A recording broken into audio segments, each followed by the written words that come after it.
Editor at the Huffington Post. Kevin, thank you for joining us this morning. The Prime Minister is meeting with many colleagues yesterday, today, and no doubt tomorrow as well. What does this say about her position? I think it shows that she is fighting for her political life, Tom. Quite clearly, as you've just said, it's not a good sign when the Prime Minister is having to take time away from important matters of state to basically shore up her position with her own MPs. Her career right now, her political career, is hanging by a thread. I've just seen another opinion poll from YouGov this morning, which shows that her personal approval ratings are now -70, which is the worst of any political leader that they have ever recorded. So I think that gives an idea of how dangerous things are for the Prime Minister right now.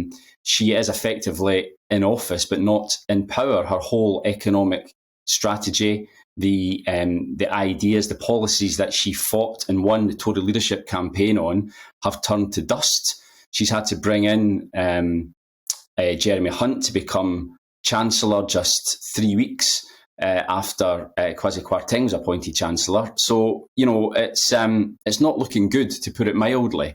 Now, Hunt's appointment may well have bought her a little bit of time, which she's now using to try and, as I say, shore up her position. But I think one more gaffe or one more mistake, and I think it really will be game over.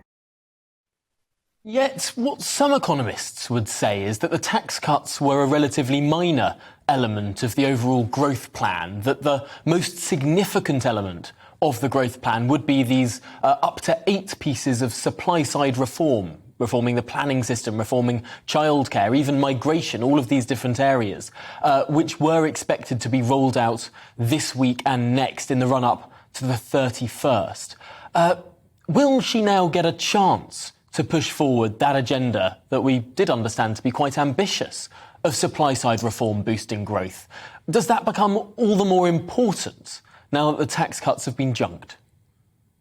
It does become more important, you're right, because, the tax cuts, which Kwasi Kwarteng, the former Chancellor, had said would be the bedrock, effectively, of boosting growth, they've now gone. So it's all on the supply-side reform. Now, as you say, we were expecting to see most, if not all of them, before the end of the month. I don't think that's going to happen now. And the problem she's got is that politically she's so badly damaged. Getting all of these reforms through Parliament is going to rely very heavily on her standing within the Conservative Party and persuading her MPs to vote for them. Now, there's no guarantee that that would happen. And if it gets to the stage where the Prime Minister can't get her policy platform through the Commons, then I think that really would be the end of the road for her.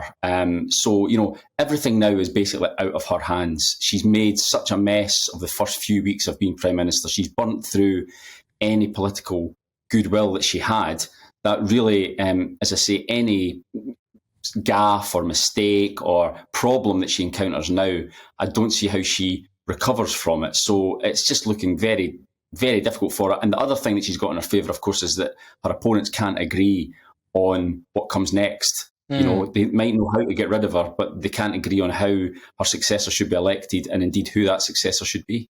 Yes, let's dive into the mechanics